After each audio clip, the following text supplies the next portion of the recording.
What is the price or the hidden cost of winning an argument? That is the topic of today's little video. This is Meditation Amsterdam, and today we are celebrating our number 100 video. Yay! I wanted to make a quick clip about this topic because it seems like we have now surrounded ourselves with an atmosphere, a social atmosphere, in which we endlessly debate about things, right? So, you know, there's people who are in favor of this and people who are against something else. So you have the vaxxers and the anti-vaxxers. You have people for and against wokeness, or, you know, you take any topic and immediately factions arise which start to battle it out and who claim to hold the truth or to be more correct than the other. So what I wanted to do was to, as usual, take a step back and look at the dynamics of winning an argument and why there is always a hidden cost to winning an argument. So in order to paint that picture, I'm going to start with our usual little diagrams here. And so here we are going to take a topic, right? And, you know, let's take something like, political correctness, right? Should we be politically correct or not? PC culture, right? And we are going to have here on the left-hand side the people who say, yes, political correctness is awesome, you know, we should be really cute to one another and the rest of that stuff, you know. And we're gonna have here the other faction on the right that says that it is complete nonsense, you know, we should be able to offend and take offense and that kind of business, right? So now immediately you see that we have a polarization in our hands. And there's this divide, and there's people arguing for each side of the story. Now, here's the thing, though. What tends to happen with arguments is that there is a certain valence, it's called a valence or intensity, to emotions behind the content of the argument.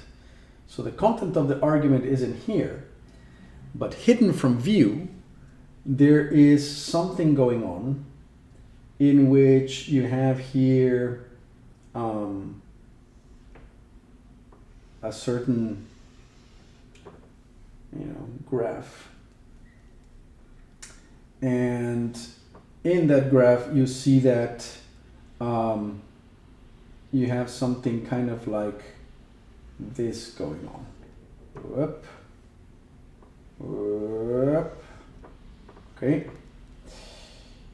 And this divide cuts right through that.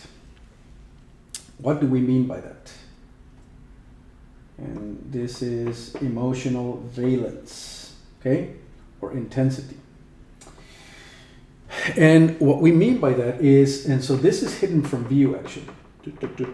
As usually in our modern society, anything below the neck is outside of our perception. We think in terms of the content of the argument, thinking, but we don't think about the emotions and feeling, emotion and feeling, all right? Now, this is going on below the threshold of our perception. And what this graph down here is trying to show is the more we go into the extremes, the polar extremes of the argument, saying I am 100% woke or 100% ready to offend and willing to offend and take offense and the rest of that. So the more we veer to those extremes, it'll typically be the case that we are more emotionally invested in the discussion in the topic, right? So I'm going to suggest that if we win the argument, say that we are having a conversation with someone and we win the argument, whatever that means, right? I don't believe there is such a thing as winning an argument. I think an argument is a losing situation. That's kind of part of what we're trying to discuss here. But say that you win. Say that, because you're willing to offend, you are maybe a little bit more shrewd and a little bit more forceful in your argument, so you win, right? You're the king of the argument in this situation. You're like, haha, I won. And, this person loses and they're like, ooh, well, I guess, whatever, can't convince the world. Now this guy walks away and thinks, well, since I won on this level, right, I now have the power in this situation and I have proven that, this is the way to roll. But unbeknownst to this person who won the argument, this person has moved in terms of content this way, but they have also moved in terms of their emotional commitment this way as well.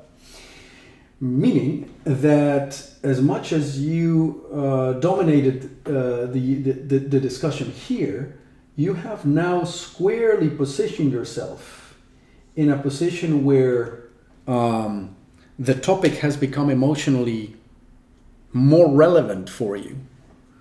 And it is now important for you that things pan out on this side of the argument. And what it then comes down to is you have now become beholden to a certain outcome. And you have become emotionally invested on the world working in a certain way. Yeah, so now you want the world to work this way.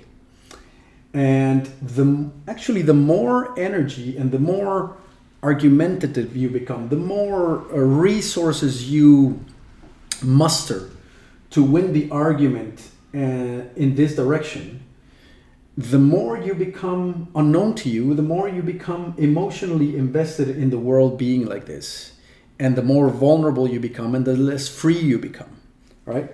So if we were to take a step back and clean our little diagram here all together, okay, we now take a much more sort of bird's eye view of the situation, and we say, well, political correctness is here, right? And political correctness has a certain woke element to it and a certain offensive stance to it. And the question is, can you look at this from the outside? Yeah, so this is the all-seeing eye of awareness. So you look at PC as a topic and you go, well, there are two sides to this situation, and each of them has positive and negative elements to it. So the positive element to being woke is, kindness has a certain value to it, right? I mean, we want to live in a world that's kind, very much so. And there's also a value in being shrewd and assertive, which means that, you define good boundaries, for example, but also you are willing to confront hard truths.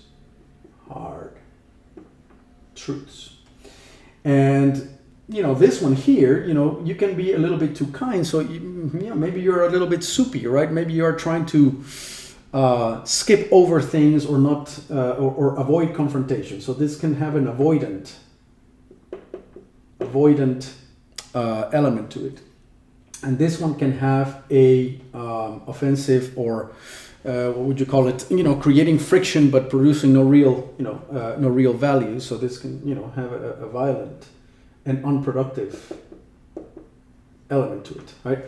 So Taking a step back from any argument allows you to know for a fact that every single situation and every single position that you can take on any situation will have inevitably a plus and a minus. And your job is to elucidate both and to be able to argue both sides of every single argument, making you independent of the outcome or any particular side of the argument, but more importantly, allowing you to untether yourself from the topic and untether yourself from being emotionally vulnerable to the world operating or veering to any side of the equation. So that's it. That's the main idea, right? So from this you can derive a couple of things. Arguments are a very crude way to resolve topics. I would much rather be in favor of simply exploring pluses and minuses of both sides of the aisle. It also invites you to keep an eye out on the emotional element behind any conversation that you're having, and to be very keen on determining whether you are triggered or emotionally tethered to any side of any side of the argument, and therefore identify your own biases in as ruthless way as you can.